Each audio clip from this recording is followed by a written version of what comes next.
My people, election update. INEC was working so hard to make sure they don't rig this election. Now they don't release the last statement on election day. This that on election day, you cannot use mobile phone or snap picture on polling cubicle. This is a great news. Make una share this do. May we listen to him. Vote buying remains a major threat to our democracy. We have worked closely with the enforcement agencies to ensure that this is eliminated from our electoral process.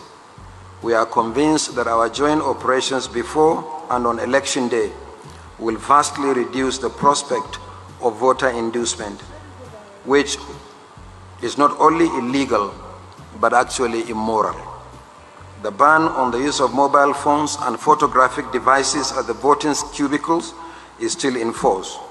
Some voters have used these devices in previous elections to snap their marked ballot papers for vote transaction. However, citizens are permitted to come to the polling units with these devices as long as they do not take them to the voting cubicles.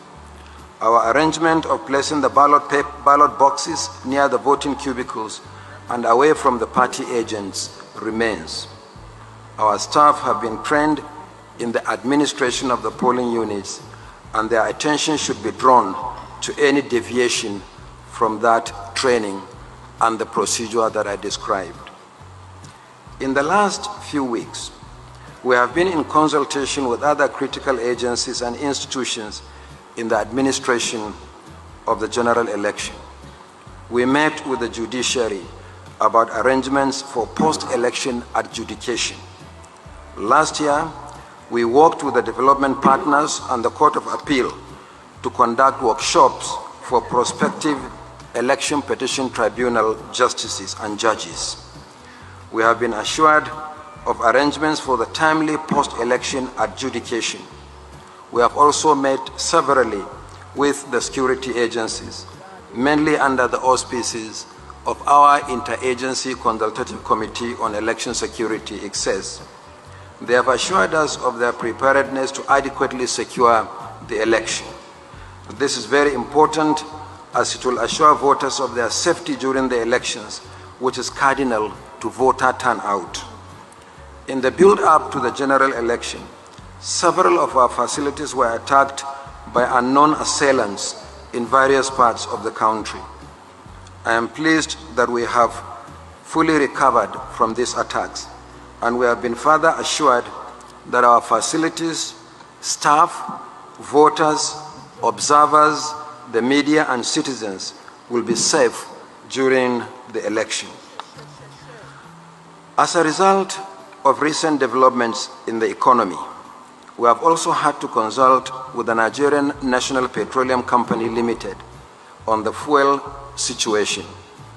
As you all know, we require premium motor spirit, the PMS, or petrol, and automotive gas oil, the AGO, or simply gas, to power vehicles and boats for land and maritime transportation, as well as our generators during the election.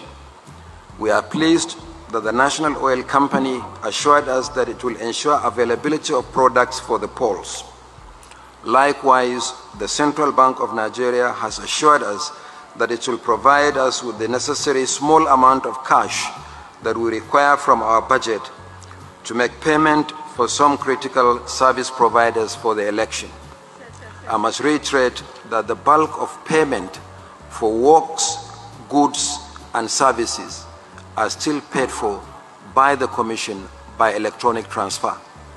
And I'm also happy to say that the bulk of the small amount of cash that we have requested from the Central Bank of Nigeria is right now being released to the Commission's offices nationwide.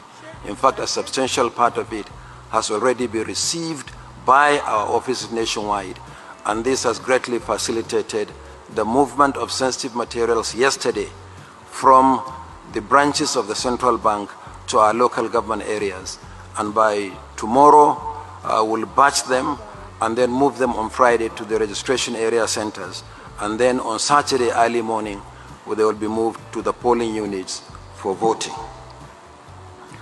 On election observation, The Commission has accredited 229 groups, deploying 149,913 observers. As I said at the briefing for election observers on Tuesday this week, this is the largest deployment of observers in the history of elections in Nigeria. Similarly, the Commission has so far accredited 457 national and international media organizations, and together they are deploying 8,882 journalists. We encourage them to freely observe and report the election within the remits of our laws and international good practice.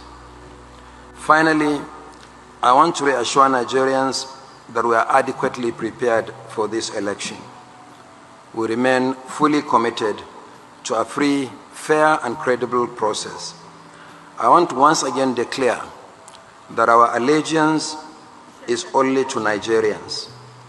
Our commitment is to ensure that in this election, we put everything in place for free, fair, credible contest and outcome.